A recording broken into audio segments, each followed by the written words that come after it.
Hello, my name is Diana Dirkby and I live with paranoid schizophrenia. You are listening to my podcast, Schizophrenia as I Live It. Today I wanted to talk about the topic when stress finds you.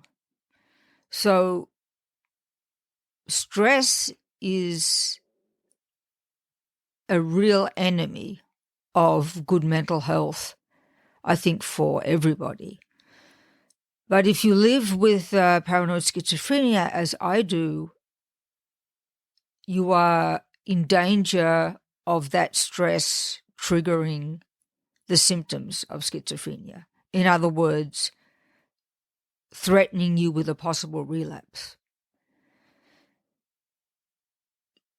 It's very important, therefore, if you live with schizophrenia, to do everything you can to avoid stress. The problem that can arise, and this happened to me recently, is that stress can find you.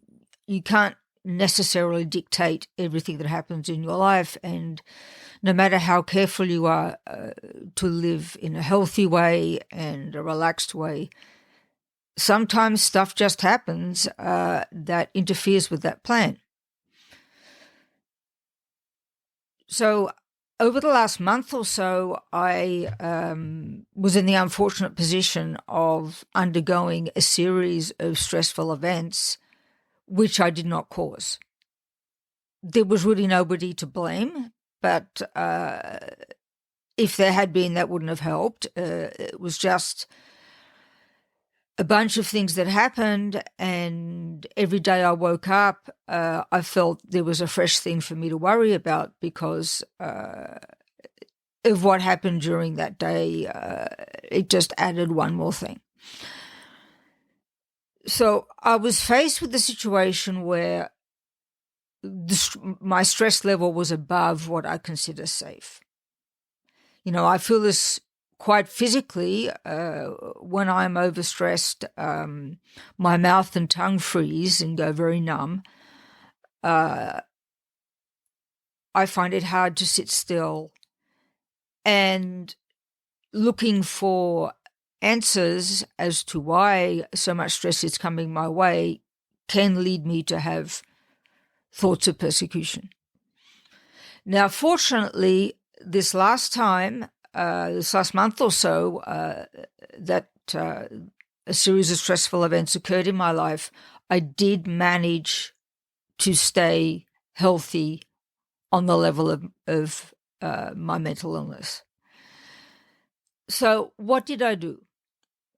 Well, the worst event happened at the beginning of this period, and I'm not going to describe it in detail because there's confidentiality problems surrounding it, and I'm not at liberty to give details. But it was a shock to me, and a shock that I hadn't expected. And it immediately put me into a high stress mode. So I had to do a number of things to cope with the stressful situation, things I could not get out of. And how I managed was I prioritized. So I made a hierarchy of things I had to do, starting with the most important and urgent, going down to things that can wait a week or two. And I attacked that hierarchy day by day, gradually working through the top priorities and then getting down to the bottom ones. Now, what was absolutely essential in this process was that on any given day, when I felt in danger of letting my stress level get so high that my tongue was numb and my mouth was numb, I simply stopped. I asked myself, can this wait until tomorrow? Do I really need to do anything else today but relax? And most of the time that answer was no. it was important to get the thing done in a timely fashion, but I didn't actually have to do it that day. So I just stopped. I put my feet up on the bed, and I watched some movies, talked to my spouse, went out for a drive, just anything to distract me and relax me, and tried to forget for that one day about what I had to do the day after. So this method worked quite well in the beginning. The problem was that a series of other things happened, so that I would wake up ready to take on the day with what had already happened to me, only to find that that day brought fresh stress, something that couldn't be helped. So again, what I did then was I rewrote my list of priorities, starting with the most important and urgent, going down to the things that could wait. And I didn't hesitate to change that list as a function of this rather volatile situation I was in, of stress coming my way, stress finding me without me asking for it. I do take, as well as my antipsychotic medication and medication that I take for epilepsy, I do take a small dose of what's basically a tranquilizer, and I found that that was very helpful during this period. Now, where am I now? Well, I still have some problems related to the stress, and the story isn't over. The initial story that started the stress is far from over, but I have gotten things to a stage where they are manageable, and I'm living by getting done what I can, what's the most important thing for that day, and then simply stopping when I begin to feel tired. Now, I'm a very early riser. It's not unusual for me to be up by 2 or 3 o'clock in the morning. I've always been like that, even as a child. And I'm finding lately that I get as much done as I can to address the stressful events, to address the other things I have to do in my life, to do my shopping or whatever it is I have to do.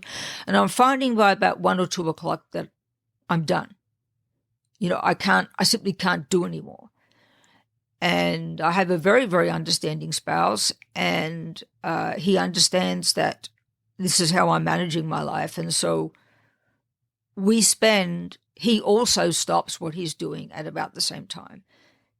And we spend time together relaxing. So I'm sharing with someone. He understands that, I just want to have a nice time, want to watch a movie, want to go out for a drive, want to go for a walk, maybe do some mundane thing around the house. And that I, for example, won't be at my computer or asking him to leave me alone because I've got more work to do. He understands that I'm turning off because I must relax for a good part of the day. I expect this to continue for some months more as I sort through these various things that have happened to me. One of them I mentioned last time is that I broke my big left toe at the end of December, and it's still giving me a lot of pain. And we are now up in Alaska where it's very cold, and if I go outside, the toe hurts a lot because of the cold. But that also gives me an excuse to put my feet up, because the foot doctor told me that the more I could put my feet up, the better it would be for the toes. So when I finish my day around 1 p.m. or 2 p.m. and put my foot up, I feel that I'm being nice to my big toes. So I have some kind of justification for it. Now, how you manage stress, especially stress that you don't invite, it depends a great deal on your personality. So as I'm always saying, for every person living with schizophrenia, their experience of it is unique.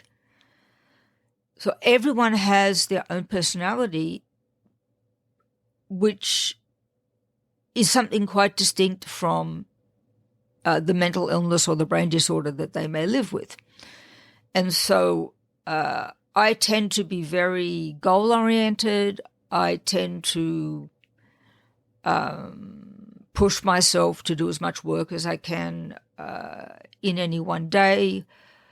I'm inclined to overdo the worry about what I have to get done. So these are all aspects of my personality that I need to be careful about every day, because every day I live with schizophrenia. Now, when there's a lot of stress around these sort of bad aspects of my personality when it comes to stress management, I tend to try to want to resurface. So I have to, in some sense, by managing my stress, not feel guilty and not feel that I'm not achieving what I want to achieve.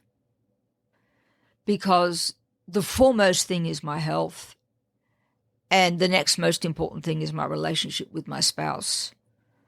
And the next most important thing is getting done what you have to get done, but not pushing yourself to do more than you can.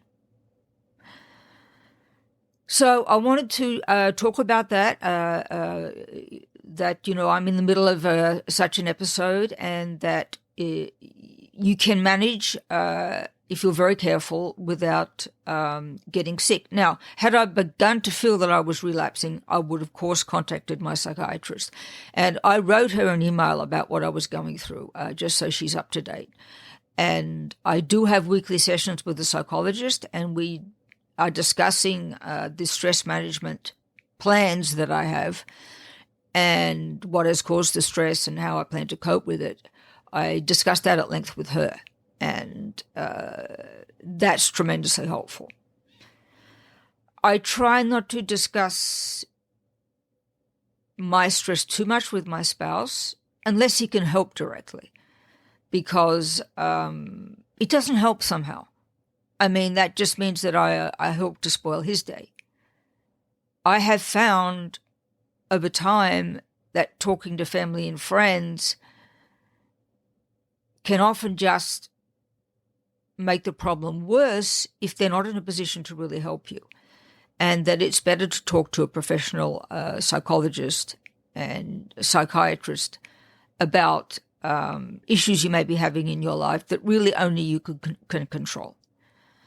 But of course, that's a personal choice, and some of you may rely on sharing heavily with family and friends.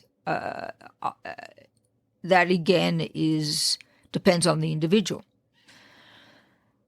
Okay, so I'm still here, as you can hear, and the podcast goes on, and my blog goes on, and I'm very excited because I just finished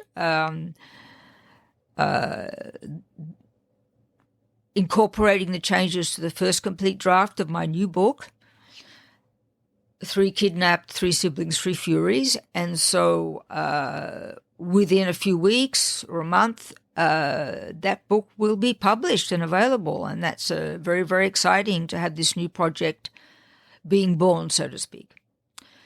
Well, as always, thank you for listening.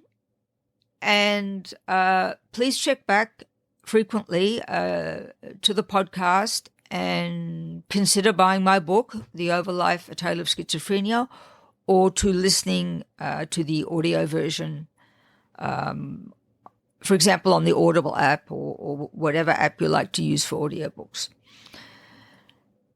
Okay, then. Have a great day. And I can't wait to speak to you next time. Bye.